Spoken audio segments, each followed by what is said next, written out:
Hello friends, class 8 social science GSEB का ये 7 chapter first time का है। Environmental changes. ज्योग्राफी का ये 7 नंबर चैप्टर है। फ्रेंड्स, आपको मालूम है कि एनवायरमेंटल चेंजेस यानी कि हमारे जो सीज़न चेंज होते हैं और इस तरह एनवायरमेंट चेंज भी होता है।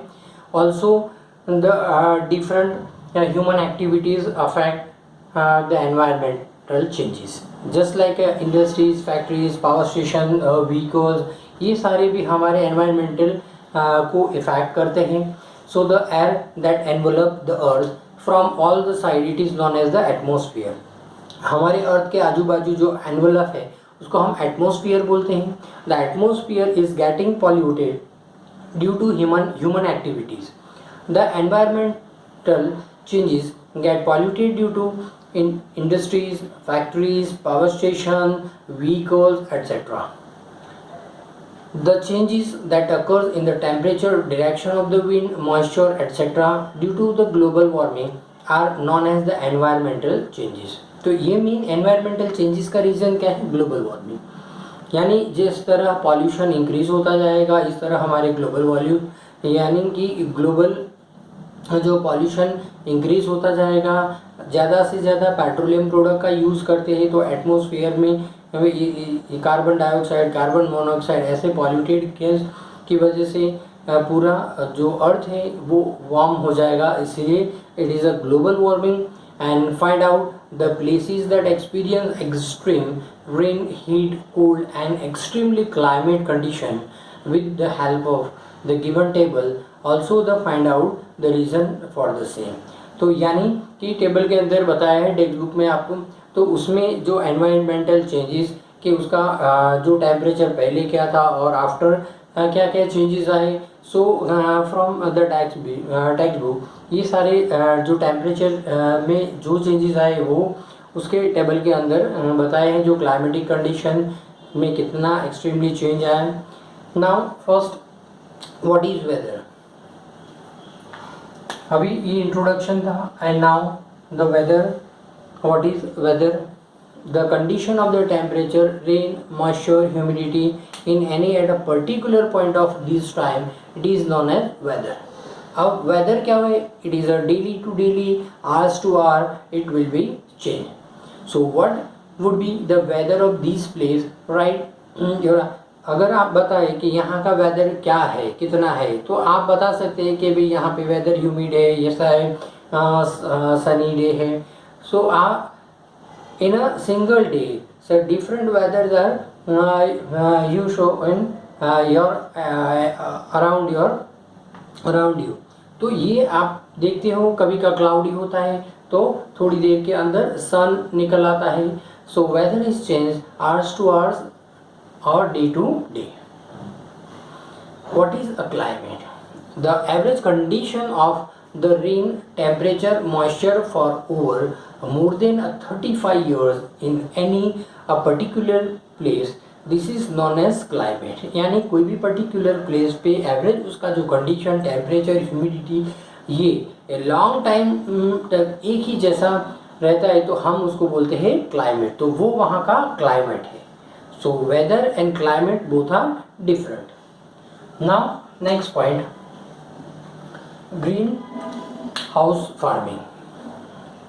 Countries which a cold climate receive less heat from the sun and these hamper the growth of the plant and vegetables, hence arrangements are made to accumulate adequate heat from the sun and the roof is made up of either a glass or the cloth to allow the sun rays to penetrate and sustain the heating inside the building। Also this practices is known as the greenhouse effect। हम इसको greenhouse effect बोलते हैं। यानी है कि जो rooftop होता है उसको या तो ग्लास या तो क्लोथ से कवर किया जाता है जहाँ पे सन की रेज और sustain the heat inside the building and this practices is known as the greenhouse farming। तो ये एक फार्मिंग मेथड है कि जिसकी तरह सन की रेज अंदर एंटर हो सके। इस तरह उस पर ग्लास टॉप बना दिया जाता है या तो उसकी सन रेज आए तो ऊपर क्लोथ कवर किया जाता है। सो एक्सट्रीमली हीट अंदर एंटर ना हो, यानी कि जितनी नेसेसरी हीट है क्रॉप्स को उतनी उसको हीट मिले। This is known as green house farming. What is global warming? Global warming, it is refers to an unequal and the continual rise in their average temperature of the earth climate system due to the greenhouse gas, and it occurs when certain gases in the atmosphere and trap and infrared radiation. So these effects make the planet warmer and which subsequently reaches to the global warming. यानी global warming की वजह से पूरा जो अर्थ के ऊपर से ऊपर जो हीट का जो एवरेज है, एवरेज टेम्परेचर इंक्रीज हो जाता है। So it effect the to whole global system of climate, यानी पूरे क्लाइमेट ग्लोबली पूरा क्लाइमेट के ऊपर इफेक्ट करता है। Also it occurs when the certain gases in the atmosphere enter and infrared radiation and this affect make the planet warmer. और ये जो इंफ्रारेड रेडिएशन है वो प्लानेट को हार्मफुल होते हैं and it increases. This is known as global warming. Now next point,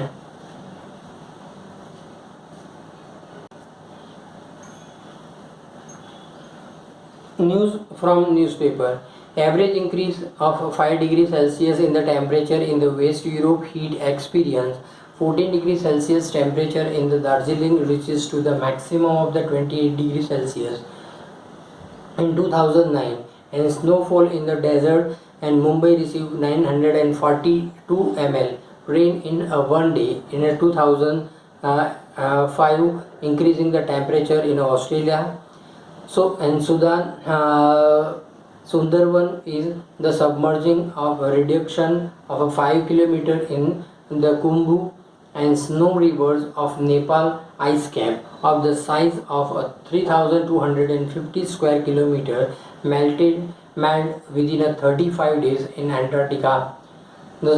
So they all are the example of newspaper. ये सारे जो न्यूज़पेपर के अंदर सारे छपे हुए इंसिडेंट है, तो उस तरह हमारे जो टेम्परेचर से इफेक्ट करते हैं कि अलग अलग जगह के टेम्परेचर दिए हैं कि जो एक्सट्रीमली हीट टेम्परेचर जोन जैसे कि 2009 की बात की, 2005 में एक्सट्रीमली रेनफॉल, ये सारे so they are also effect the global warming. तो ये सारे इफेक्ट करते हैं। How does the earth get heated? अब अर्थ किस तरह हीट होता है ये हमने देखा। नाउ दिस उसके रीज़न बताए हैं कि how does the earth get heated. तो mainly methane, nitrous oxide and chlorofluorocarbon.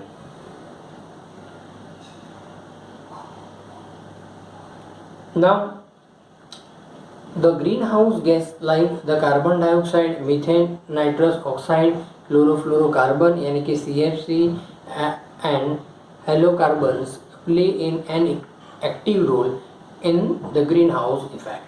The increase in the proportion of the gases leads to problem of global warming and climatic changes.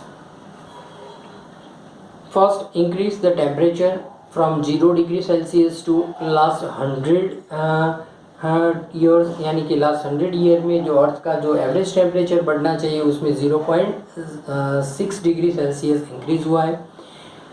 Secondly, each person in the world release 4.5 metric ton of CO2, यानी कि जो हमारे अंदर से जो CO2 release होता है so it is totally 4.5 metric ton. So they are the example, and also the methane is the massive increase in the methane proportion of 315 part per million in the year 1750 to 1764 parts per million in the year 2005. That means इतना increase हुआ. So was due to the reason listed below, the exhaling of the animal and the metabolism process। यहाँ पे बताया कि 14 crore ton, paddy cultivation 15 crore ton, Decomposition of the biodegradable waste, it is a 7 crore turns.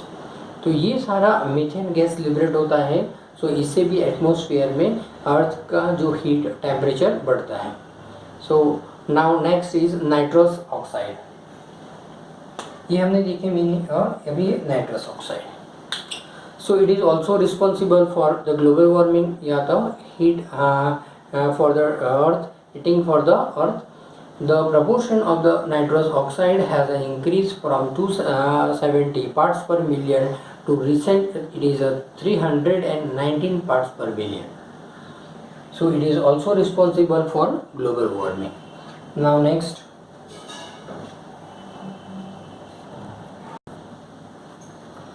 now chlorofluorocarbons. Due to the use of the foam, plastic, refrigerator, ACs, circuit, aerosols, etc. are used in our daily life.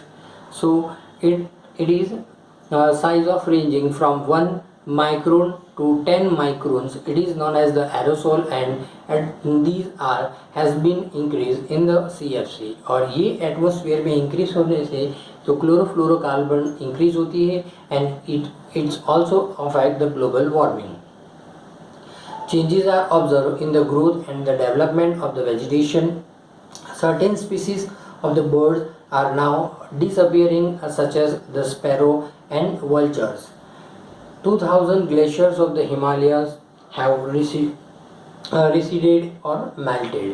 तो यानी कि इतने सारे glaciers Himalaya के जो ये global warming की वजह से मेल्ट हुए हैं। It's affect also the bird cycle, और बर्ड्स को भी ये इफेक्ट करते हैं। Now next point, major to prevent the global warming. अब हम देखेंगे कि कौन से जो ग्लोबल वार्मिंग को प्रिवेंट करने के लिए क्या क्या मेजरिंग, क्या क्या हमें केयर करना चाहिए। Reduce the use of the source of the release CO2, यानी कि बने इतना CO2 का जो एटमॉस्फेयर में CO2 जो रिलीज़ होता है उसको रिड्यूस करें। Secondly, afforestation and conservation of the forest should be done. Third, growing और trees help to reduce carbon dioxide. ज़्यादा से ज़्यादा प्लांट उगाएं जिसकी वजह से अर्थ के ऊपर से जो कार्बन डाइऑक्साइड का लेयर मेंटेन रहे। Avoid the use of the plastics and optimum use of the manure, यानी कि नेचुरल फर्टिलाइजर यूज़ करें।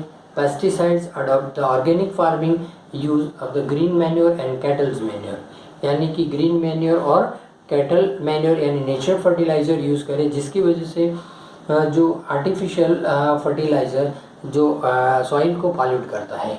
Also it increase the water pollution, add biotic in the food for the animals, optimum use of the house hold appliances. Next, fifth point, proper use of the mean of the transport and check the growth of the human population, यानी कि transportation जहाँ लगे इतना बने इतना हमें vehicle का minimum use करना चाहिए, यानी कि उससे जो निकलने वाले जो कार्बन डाइऑक्साइड और carbon monoxide, it is also harmful for the global warming. 6. Designs the building with the sufficient ventilation to save electricity and increase the use of the eco-friendly, यानी हमारे हाउस की भी डिज़ाइन इस तरह बनानी चाहिए कि जिस तरह एनर्जी को सेव करा जा सके, वेंटिलेशन हो जाए होना चाहिए, यानी कि जितनी बने लाइट का शेविंग हो, एनर्जी सेविंग हो। सो इसलिए एयर कंडीशनर ये कम यूज़ करना पड़े, जिसकी वजह से एटमॉस्फेयर में जो गंदे गैसेस रिलीज ना हो। Grow a plant and trees around your house, make optimum use of the natural resources, and next, use the petroleum product judicially, use the water carefully, and practice the rain water harvesting. ये सारे points हमें हमारे global warming को prevent करने के लिए use करने चाहिए। Also practice for the rain water harvesting, यानी कि रेन वाटर जो वाटर को स्टोर करना चाहिए, क्योंकि जो जहाँ पे वाटर की स्कैरसिटी है वहाँ पे इस तरह वाटर को स्टोर किया जाता है। So increase the use of the CNG and a non conventional source of energy, ज़्यादा से ज़्यादा ये नॉन कन्वेंशनल सोर्स को यूज़ करना चाहिए। Also use the CNG gas जो एटमोसफियर में पॉल्यूशन ना हो। Now next, global policy to protect the environment.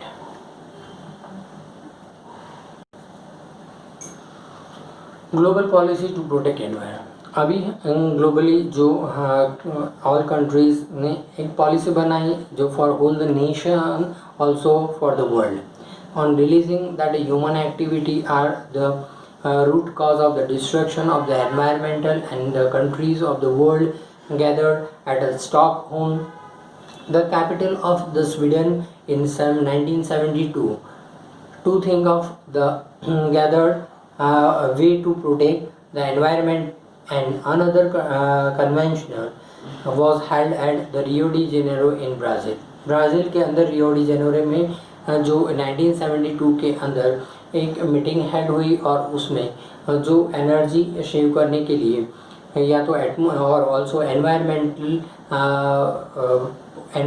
Policy prepare की गई। In the meeting held at the Copenhagen capital city of the Denmark in year 2009, and to discuss the global warming. It was also observed that the development nations are not accepting the carbon cut, the techniques of reduce the emission of the greenhouse gas.